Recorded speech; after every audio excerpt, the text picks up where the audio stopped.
I swear it's real. I think you're totally full of it. I think you're totally full of it. Is your hair still shaved? Yeah, totally. How often do you have to go back and have that redone? I do a week. I don't go back anywhere. I do it myself. You're like Apocalypse Now. Totally. I've become a giant fan of the self haircut, the self cut. The Flowbee. I wish that I had a Flowbee. Like a good idea. It's an example of that technology that had its time, and its time was brief. Did you ever witness a Flowbee cut? Did I witness one? Yeah. No, only on the advertising, only on the ads. Like I would see the little 10-year-old with that way long Danny Bonaducci hair, and the Flowbee vacuum sucking his hair up into the thing. I think you could really make a career out of vacuum inventions. Because let me tell you, it's a mess cutting your own hair. It's a mess. I know this now from experience. It's a mess. Yeah. Yeah. Do you go outside to do it? I do it in the bathroom. I need a mirror. I need a mirror to do it because I gotta, Oh, they make handheld mirrors. I only have so many hands. Speaking of technology, I only have so many hands. No, I quite. I have. I'm a. The thing. I have a wall. WAHL wall. Oh, Wall. yes. It's German. It's German wall. I was going to say you went for the big time. I did. You're not messing around. No way. It was $20. Like I'm messing around a little bit. let's not hang too much of a gold medal on this thing. It's not that great, but what it has is like 50 different guards. Right. I'm now a number 3. And I'm a right and left tapered. Did you know they have this? The tapered guard? Yeah, to get over the ears without messing it up. I used to cut my grandpa in high school. I said that I wanted to cut hair when I grew up. That's what I wanted to do. That's because you like John at the at the shop. You like talking. Exactly. People, right? You're a social, kind of a social. I know. I'm always envious of the gossip factory, but yeah, but he bought me a full set when I was in high school, and I used to have friends who would say, "Hey, Mom, I'm going for a haircut. I need some money," and they would get money, and they would come to me, and they would give me like I don't know, they'd get $6 from their mom and give me $1 or something like that, and like a dead mouse. I had 2 brothers that I cut their hair my entire senior year of high school. Wow, that's brave as a brother. I cut lots of hair. And then I had, my younger brother, he was, I experimented, this was the new wave era. I gave him some crazy haircuts. Wow. Those were the days. Yeah, I had a full set. No, so scissors, the whole thing. You know what I'm talking about. You know what this is about. Super fun to cut your own hair. There's no doubt. It is fantastic. I'm a huge fan. Big fan. Big money fan. That's funny. Yeah. So that's so that's how your summer's going. I'm loving it. I just spend my days cutting my hair. Wearing your flip-flops. I'm in my flip-flops right now, actually. I have great flip-flops. They are big cushy flip-flops. Like these are the flip-flops that I imagine Scout wear. No, I was thinking of what's his name in Kiss, these are big cushy Kiss flops. Kiss flip-flops. Sweet. Yeah, dude. I'm about an 11-month-a-year flip-flop wearer. I can see that. Yeah. And I wear Olakais. These are my Tevas. Are they Tevas or Tevas? They're the only non-Keen shoes that I have. About 5 or 4 pairs of Keens that I wear. Most of. But when I'm for the summer house shoe, because winter I have my other slippers, but the summer house shoe is the Tevas. I'm very critical of my shoe wear. I am too. What? Yeah. So other news, right? Did you see? Did you catch Batman? No, I haven't. Honestly, I've been to the movie theater once in like the last 6 months. Did you call it a theater? Theater? I think I heard you say theater. Yes. No, I don't know. Movie theater? What do you call it? The show house? The movie house. Do you? I went to see a picture show. I once lived in a rural town in Utah, and there were people who called it the show house. Yeah. Wow, I had never heard that one. Yeah. No, it was good. I quite enjoyed it. And then I promptly was taken to school by, we have the board of for movies we like, and we did a live hangout on Saturday night to talk about it. And apparently, I was a minority in really liking it. Oh, I was going to say, I thought, here's what I thought you were going to say. Apparently, I was a minority of people who podcast at a movie theater like Nerd Movie. No, that wasn't what I was going to say. Totally got you. I had to have been a minority of that, but so I didn't. Honestly, I haven't even seen reviews. I haven't read reviews because I figured I wouldn't be going anytime soon. Well, you should. It's good. Good. Well, yeah, I like it was a heck of a film. Heck of a film. Definitely worth catching. I won't belabor it since you haven't seen it. I won't talk about it anymore. But you should. You should go see it. No, I don't. Yeah. I sort of saw the advertising engine, I guess, for that movie pick up steam in the last month or so. I know that lots of people have been anticipating for a long time, but since I hadn't really been pursuing information about it, I noticed some pretty heavy. Honestly, I've seen stories about this. Like, why aren't there like summer blockbusters that just sort of like follow a formula, are pretty close to guaranteed money makers. They have a great history of making good money and very predictably so. And this summer seems to really lack them. And how come?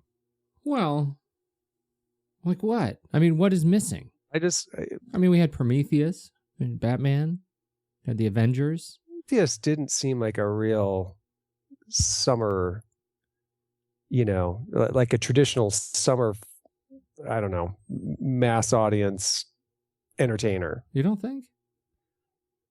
It had legacy, man. That was a movie with legacy.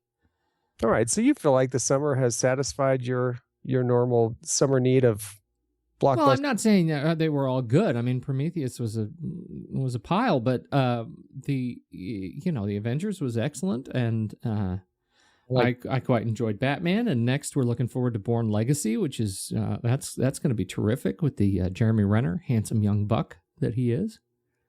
All right, well, no, okay. I just I want to know. I want to know what you feel is missing. What could Hollywood do for you? Well, don't they normally just sort of launch, Independence Day style, from like Memorial Day through the 4th of July? Those were the days. That's true. That I haven't seen a ton of. Yeah. I mean, it's not like they haven't released movies. I'm just saying, that kind of Jurassic Park, Independence Day kind of thing. Yeah. Just mass audience, fill up the theater. We've got Total Recalls coming soon. Dog Days, Diary of a Wimpy Kid 2. You mean 3? 3? You've been. Wow. Diary of a Wimpy Kid? Roderick Rules was 2. Oh, yeah, no, I've missed it. We've got, you know what? These are all pretty small movies, except for Bourne Legacy. We've got Celeste and Jesse Forever, 360, Baby Makers. Wasn't it Scream? And I know this is not a movie show, so we're digressing.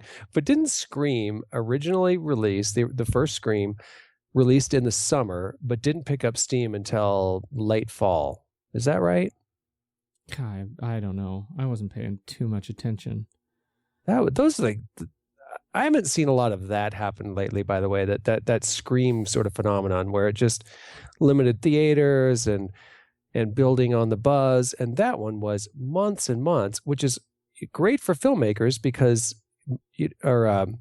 not for filmmakers, for movie theaters, because they give a great majority of their revenue in the first, say, month of a movie's release back to the studio. If they can hold a movie longer, they make a greater portion of the ticket price.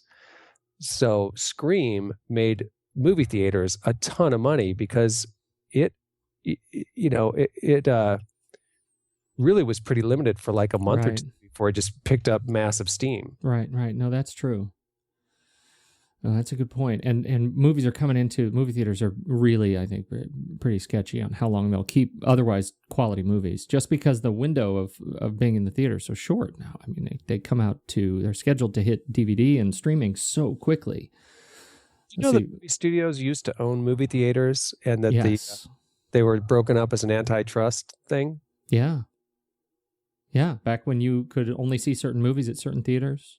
Now, so let me ask you, do you think that has negatively impacted in any way the types of movies that are made? It's rare that I say this, but I don't know.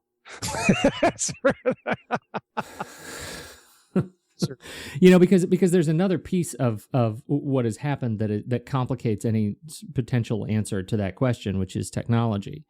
The way movies are made and distributed has directly impacted movie theaters as well. And so I think it'd be hard to argue that, just because I used to go see the Warner Brothers movies at a Warner Brothers theater, that they wouldn't have been impacted by the consumer drive to get movies, more quickly and online and there's a paranoia of control with movie studios. I think that I think at some point you have to just be really glad that they are out of that they're not in total control, I guess, of the distribution. So I'm going to bring this up. The Dark Knight, obviously, tragic thing happened in Colorado. Mm-hmm. One of the things that I thought about was, do you think this speeds up the other avenues of distribution because people may be less likely to see it in a theater? Man, I've been thinking about that same thing. I went to see it. I went to see it on Saturday morning at the IMAX here, and it was, it was predictable kind of Saturday morning audience. Like, it was less than half full. It was, IMAX, seeing it in IMAX is a little bit more expensive. I think that has an effect. So I didn't really have a sense of, that it was impacted by the Aurora tragedy at that point. But Andy, who co-hosts Movies We Like with me, saw it, on a Friday evening show, and said it was in Phoenix, and he said it was absolutely impacted. That it was a very quiet, in terms of just general population of the theater. It was pretty quiet, pretty thin crowd, and I have to imagine that in spite of the fact that in spite of Aurora, they're saying that the movie did very well, and from what I understand, because of Aurora Studios, they did not report first opening weekend earnings. I wondered that because I've seen no headlines about the ticket sales over the weekend, so that's interesting. I didn't know that. Predicted. No, that was I think they came out and they said it would be crass to report earnings this weekend. It's just not, it makes sense. Not appropriate. I agree. And so we don't really know how the movie performed, but we can, having been there, I have to imagine this made a lot of people say, I'm just going to wait. I'm going to wait. And that even seeing it, I mean, this was a film that was shot, much of it was shot in IMAX, and, it wasn't shot in 3D. So, seeing it in that original giant screen, that's something you can't duplicate at home. Right? Well, that's a very good point. Yeah. And it was, because, that's what they're trying to do is, let's make it a better movie-going experience at the theater. And if we can keep people going to the theater to see something they cannot do at home, which is a giant 3.5-story, semi-wraparound, theater experience, then that's what we should be trying to do as producers of content. And I wonder if that's, how sustainable that draw will be. Very interesting. 2 years. Yeah, I mean, the whole argument of, I guess the home movie experience being your competition started back in the VHS and beta days, where movie rentals, I guess, became a new industry, and a lot of studios just thought, oh my gosh, I mean, they're very, very afraid, and theater owners very afraid that this was sort of the end of. That that things were going to go straight to home viewing, and it never proved to be the case. But there's been some great innovation in the last few years with things like IMAX shot movies and 3D, which isn't always a good idea. Probably about half of the movies that come out in 3D should be 3D, I think, if that, in my opinion. Yeah. But yeah, I mean, so studios have definitely tried to enhance the theater experience where they make the most money. And now that they're competing not against Blockbuster, but against Redbox, yeah, this is sort of the worst thing that could happen. And so, you do kind of wonder at what point, because I think it's, we've talked about this before, but it's still a very fractured, I mean, there are nights that you think, oh, there's this movie I really want to watch. And because, you really, there aren't many Blockbusters or any or other sort of traditional rental options. So you kind of have Redbox in a lot of cases, or iTunes, or some other digital download. There are a lot of movies that are not available in a convenient way, which is crazy. I think that's going to be something that is going to change, and I think we're already starting to see that when you look at this. I think iTunes is sort of dipping their toes in it, right? Studios are loosening up. What they release in terms of pre-theatrical and theatrical films. Like you can actually go. There are 3 movies available right now that have not been released in theater that you can rent for $10. And for the first time, I'm looking at it right now, and I check this once in a while, and they're usually terrible. They're usually really not movies that I would see in the theater at all. So let alone go pay $10 for it to watch it before it actually hits the theater. But here we've got 2 Days in New York. With Julie Delpy and Chris Rock. And actually, it looks like it's a remake of Julie Delpy's French version of a very similar themed film, kind of romantic comedy, but it looks really very cute. We've got Jesse Eisenberg's new movie, Why Stop Now, which I think looks really good. The trailers look really terrific. And we've got Anthony Hopkins in 360.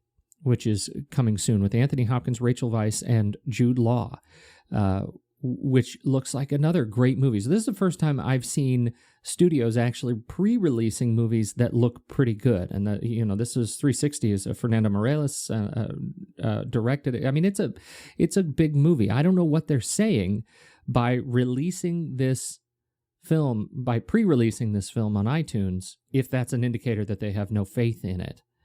Well, let's go back to the Scream thing. The Scream, again, was just an example of a movie that they didn't invest a lot in marketing for, but it was so good that as people saw it, word spread. It was word of mouth. This was pre social media days. So you would think that today it would be even more of a common strategy to do, to get a great movie out there, so that word of mouth is your greatest marketing tool. So that might be it. That might be at least part of it. Right. So why pre-release a horrible movie? I think you would pre-release a fantastic movie that you didn't plan a massive marketing budget for. Well, I agree with that, but precedent does not speak to that. I mean, precedent is we're pre-releasing a movie that we have zero faith in just to recoup something. I don't know possible, because right. I mean, it's going to be in the theater for a short time. I hate to second guess guys that make a living off of. I mean, it's quite an art and a science knowing how and when and why to release. This is the movies, next piece. But this is the next piece, though. It's that when we start seeing opening weekend box office results that include opening weekend home rentals, when we get day and date simultaneous release of these movies, then that, and I think the train is on the track. I think we're moving that direction because I can right now in the theater from the Right Honorable Weinstein Company, I can rent for $7 Piranha 3 Double D. Nice. The sequel to the hit Piranha 3D. Now that's in theaters right now. I could watch it at home too, and it would cost me the same. $7. Actually, it may save me $1, I think, and I can rent it in HD for $7. That I think is a testament to the amount of faith they have in this movie. Yeah, I was gonna. Well, and just I think playing off the title, it might be something you want to do both ways. Sorry. Okay. So do we have some follow up from our previous 2 weeks?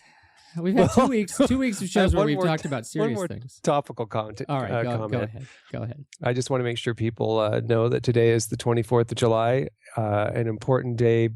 I'm just going to give you a chance to guess. I'll give you 2 guesses. Is there a limerick that in some way helps celebrate the day? I won't make you labor through it.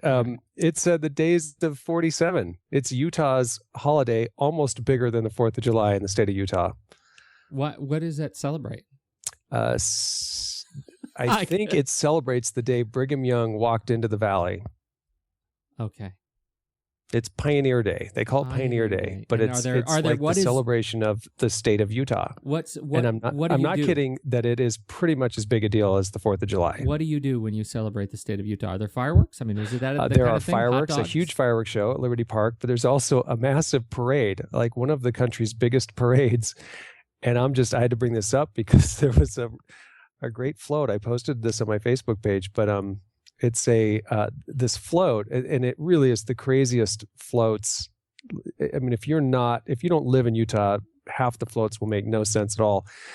But there's this one that is a missile that it's this huge long missile that goes out in front, and then it sort of blends through clouds into a handcart scene with some pioneers in pioneer dress, and it says, "Flying to Zion." Oh, yeah. That's the stuff. So it's that kind of, it's a really neat parade. It's a neat holiday, and I'm missing it. I don't live in Utah, so everyone I know in Utah, it has the day off work, and it's a holiday. Oh. You didn't know that? No, I did not know that. I did not know that it was a holiday in Utah. Uh-huh. Yep. It's a holiday. Cool. No mail is delivered. Oh, actually, maybe the mail is delivered. Banks aren't open, though. No public utilities. No trash pickup. No trash pickup. Yeah, most businesses actually take the day off.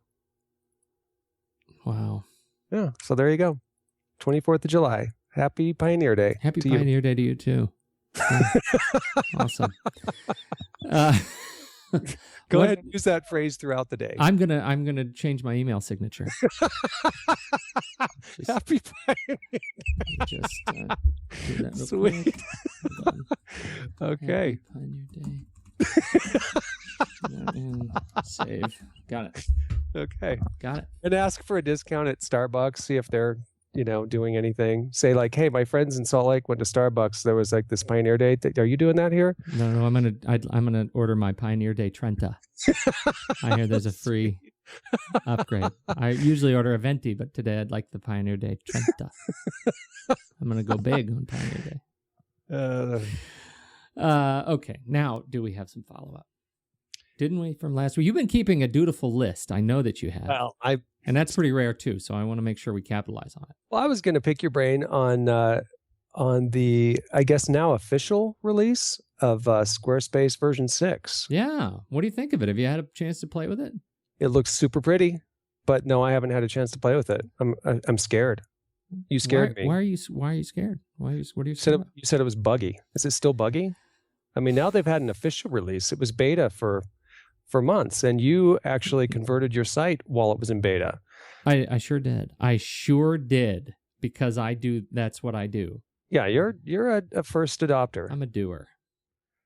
I've been on Squarespace for my for Rash Pixel TV, and which is still wildly under construction, and my own site at rashpixel.com.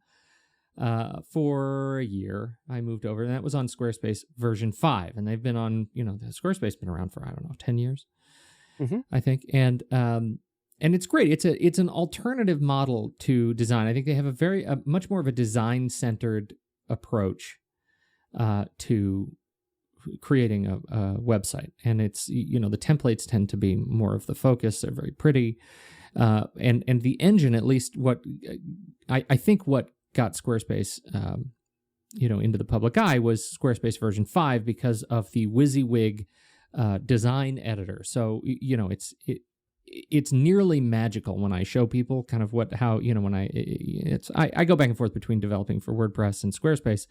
And when I open up a Squarespace site for a client and say, okay, you want this column a little bit bigger, you go here and you drag it, and it literally changes, the size changes. You want to move this piece of content up to this other section, you can just drag it and it moves. And it's full of just kind of aha moments, because they've really put a great sort of attention to how to let lay people design quickly and get their content out on the web quickly, even if it's not maybe as feature rich as a fully custom designed CMS would allow you to get. It's something that you can do quite cost effectively.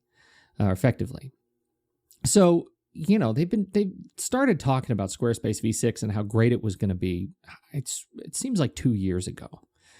And so, you go in, you put your name on the wait list because you want to get on the beta, and then a year goes by and you hear nothing. And occasionally somebody will tweet, wow, I'm in the beta for Squarespace v6. It's awesome. But mostly those people seem like, the great, I don't know, Panamanian dodo bird. It's like you never really quite see one in the wild. And so and what did you call it? The Pandemanium?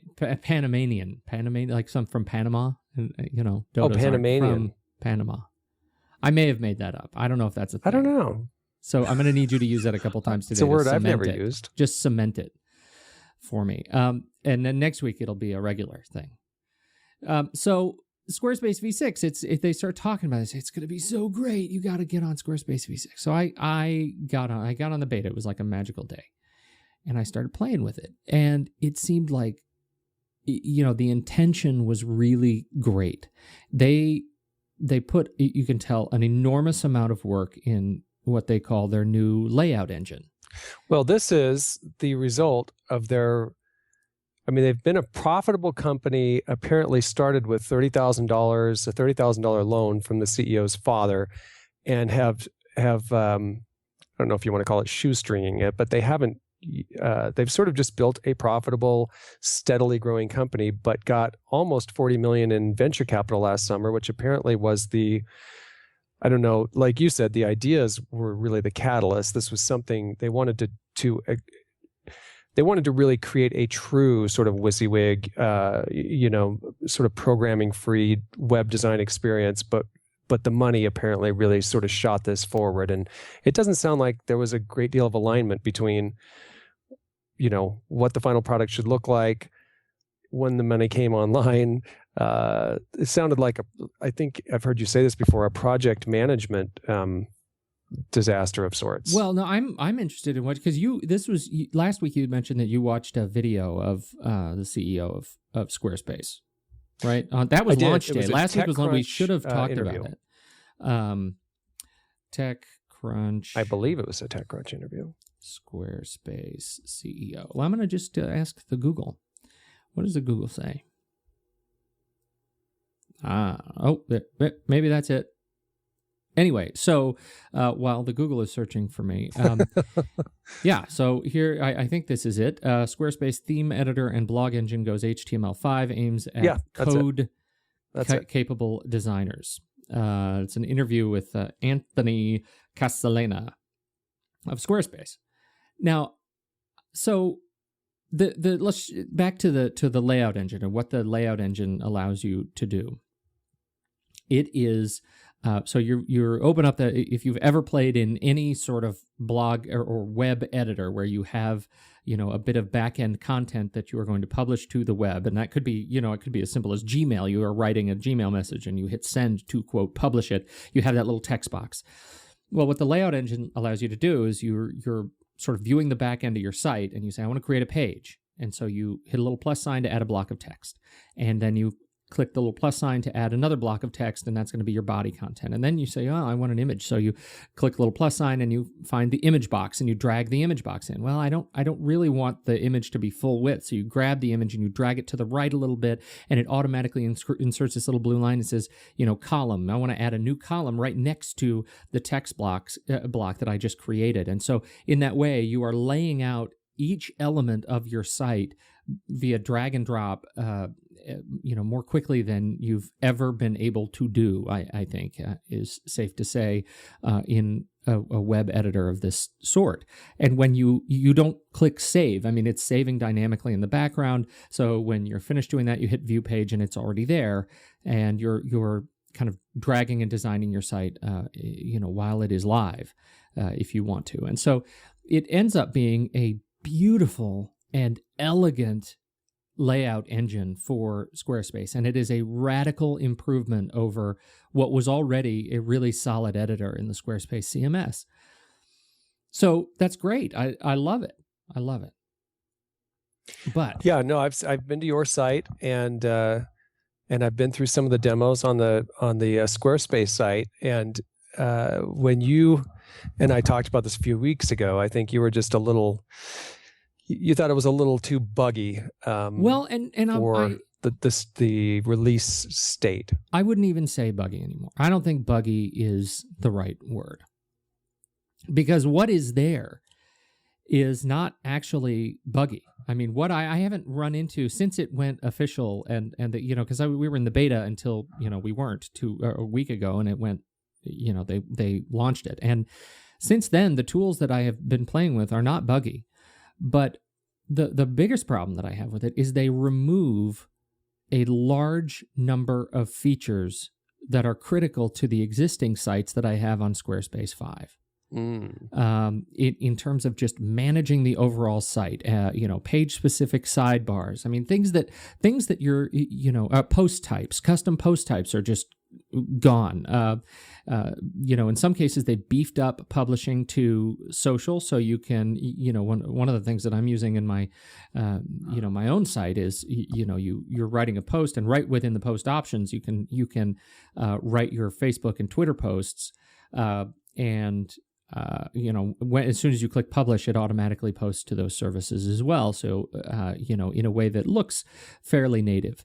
At least I think it's not terribly offensive. It allows you to write a custom post for Facebook, which, sometimes is something that offends Facebook natives if you have people who just cross-post stuff. And so it allows you to write a custom post for Facebook right within the Squarespace editor. And that is a huge benefit. So there are some things that are really great, but there are things that I don't know if they weren't working or what, but things that are really key to managing a larger, more complex site that were working fine in Squarespace 5, version 5, and now are just gone. They're just gone. So my frustration was not so much that it was buggy, but that I'm frustrated because I really would love to use more of it, but there are so many other sort of site projects that I work on which are functionally incompatible with Squarespace version 6 because they have removed features that Squarespace had already acclimated me to. So are you speculating that these features will probably be reintroduced into version 6, but that maybe they've limited the features to reduce the bugginess of a new product? That's my speculation. That's what I think. What I think is going on, and that's why I'd speculate. Again, I have no insight into this whatsoever, from official Squarespace people, because they are notoriously tight-lipped. I mean, Squarespace is the Apple of the web publishing kind of hosting world. I mean, they just don't talk. And so you go a long time without having any idea what the company is doing or planning. And as a customer, as a paying customer, sometimes that's frustrating when, you hear a tease for a product and you hear a tease for that there's a fix coming on. Even on Squarespace 5, you would hear that, we're working on this. We've got it in the engineering queue. We know it's a bug, or we have this feature request, get ready. And then the drum roll starts and the product never seems to fix. Like there is it feels like they're struggling to actually execute on a long engineering queue. And I as you say, I mean, maybe it's an issue of it has historically been an issue of money, that they have these really long lists of fixes, and to their credit have done something really ambitious. Like I said, what I see on Squarespace 6, I really, really like. And this frustration really comes out of, it comes out of wanting to use it more. So that's interesting that they're, and I don't know a lot about, how the company operates or whatever, but that they're fairly private and tight-lipped. One of the things I noticed on their website, though, was, I didn't read into it. I don't know if this is a limited thing or how they work this, but the page or the announcement was something along the lines of, if you're planning a trip to New York, plan to come by our offices, which I thought was very interesting. Yeah, that is interesting, because I would love to do that. Everything I've heard from people, other podcasters. Squarespace is an active and energetic sponsor of other podcasts, that I listen to. They're sort of one of the staple advertisers in the kind of social media space, and to their credit, I think they've, the people who work with Squarespace from an advertising perspective tend to have great access to organizational leadership, and Anthony Castellana and John Colton and the people who are behind Squarespace, which I think it's a high quality team. And here's hoping that this influx of venture funding is that we'll see something change with Squarespace version 6. We'll see a more aggressive development pipeline. We'll see a more development schedule, I should say, and those of us who are early adopters of the platform will see some real payoff to getting our content up there, quickly. So here's hoping. Here's hoping. I'm looking at your site. Squarespace, looking at your site, I would absolutely start developing in Squarespace 6. Because your site is, like mine, like my rashpixel.com is fairly straightforward, simple, certain number of pages, and you don't have a lot of complex sections of your site or areas of your site that you need to differentiate. Right. No, I've got a very simple site. Well, and so, like rashpixel.tv, which I've been developing slowly in Squarespace v5 because I've wanted to migrate over to v6, it's very difficult to do that because I want to have custom content areas and custom sidebars and custom forums and some things that Squarespace 5 does already, that it looks like I'm going to be with for a while. So, all right. Well, I commit to v6 development over this next week then, and we'll have to touch back. I actually have to run and get my Pioneer bonnet on to celebrate Pioneer Day. Is that it? That's where I'm doing a neighborhood float. It's just a one parade deal. That's what's happening. A one float parade. Is this an exit? Are you done? I do have to go. You have to go. I'm doing some networking. I'm What? committing myself to actual professional networking in my new community. Is this a joke? Not a joke. Got to do it, man. Wow. We didn't even get to talk about last week's show. This was 2 weeks ago we were talking about Squarespace. And now we have follow-up about last week's show to cover on next week's show. It's a rhythm. It's a circadian rhythm. Well, it's as always, it's a treat to talk to you, Dane. Do you want to talk about where people can find you before you jump off the line? I might just keep talking. Just leave the line open. And you didn't see this coming. No, just leave the line open. Just put the mic down. I didn't warn you in advance.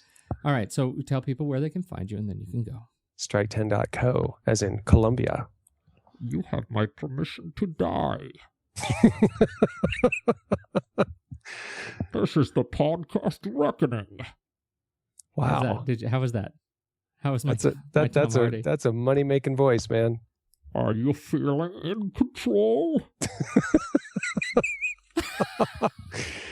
Why are you not making more money with that? I have no idea. That characterization. Find all of our shows at rashpixel.tv. You can find this one. And you know what I have brought back to life, resuscitated as of last week? I resuscitated the Naked Marketers Facebook page at facebook.com/NKD Marketers. Naked Marketers because Facebook won't let you write the word naked in page titles. So we are NKD That's right. Marketers. I'm about to get a new scooter license plate. I'm going to do NKD. I like that. Yeah, you should. NKD Marketers. And so catch us there. You can like that page and catch up with the past shows. And I'm using the new SoundCloud player and all the shows that we're posting there. So you can just like that page and listen to the shows all the live long day right on Facebook. Or on your mobile device. Or on your mobile device. Very handy. So make sure to check us out there. And you can find me at Pete Wright on the Twitter. Thanks so much for joining us, everybody. We will catch you next week. Happy Pioneer Day.